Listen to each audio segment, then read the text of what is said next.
Хувьцаа эзэмшигчдийн хуралд санал өгөх заавар. Сенли банк бус санхүүгийн байгууллага компани хувьцаа эзэмшигч та хувьцаа эзэмшигчдийн хуралд санал өгөхдөө хуралцаг HBS цэгийн сайт руу интернет хөтөж ашиглан нэвтэрч орно. Хувь хүнээр нэвтрэх тохиолдолд хувь хүн гэсэн хэсгийг сонгосноор дан систем буюу e-Mongolia-гаар нэвтрэх хэсэг гарч ирнэ. Харин та байгууллага төлөөлөн оролцох бол байгууллага хэсгийг сонгон өөрийн итгэмжлэлийг оруулснаар нэвтрэх боломжтой болно. Дан системээр нэвтрэх товчийг дарах үед e-Mongolia танилт нэвтрэлтийн систем рүү шилжинэ. Та өөрийн регистрийн дугаар болон нууц үгээ оруулсны дараа нэвтрэх товчийг дарна.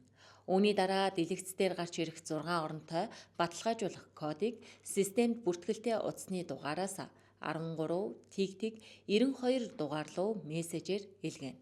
Системд нэвтрэх нөхцөлтэй танилцаж зөвшөөрөх товчийг дарна. Та хувьцаа эзэмшигчдийн хуралд санал өгөх системд амжилттай нэвтрлээ. Хэрэв та манай компани хувьцаа эзэмшигч биш тохиолдолд нэвтрэх боломжгүйг анхаарна уу? Та хувьцаа эзэмшигчдийн хуралд санал өгөх системд амжилттай нэвтэрсний дараа санал өгөх хэсэгт дарснаар хэлэлцэх асуудлууд гарч ирэх бөгөөд хэлэлцэх асуудал тус бүрд зөвшөөрсөн, татгалзсан, түтгэлцсэн саналын аль нэгийг нь сонгон саналаа өгнө. Төлөөлөн удирдах зөвлөлийн гишүүнд нэр дэвшигчдэд саналаа өгөх хэсэгт таны cumulative саналын тоо гарч ирэх бөгөөд та өөрийн дэмжиж буй нэр дэвшигчид саналаа хуваан өгнө. Cumulative санал гэдэг нь зөвхөн төлөөлөн удирдах зөвлөлийн гишүүдийг сонгоход ашиглагдах бөгөөд энэхүү саналын тоо нь таны эзэмшиж буй хувьцаа сонгогдох боломжтой төлөөлөн удирдах зөвлөлийн гишүүдийн тоонд үржүүлсэнтэй тэнцүү байна.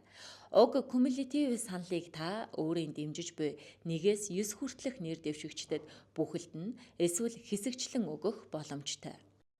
Таны санал амжилттай илгээглээ. Хэрвээ та дэлгэрэнгүй мэдээлэл авахыг хүсвэл 7015 77 лавлах дугаар руу залгаарай.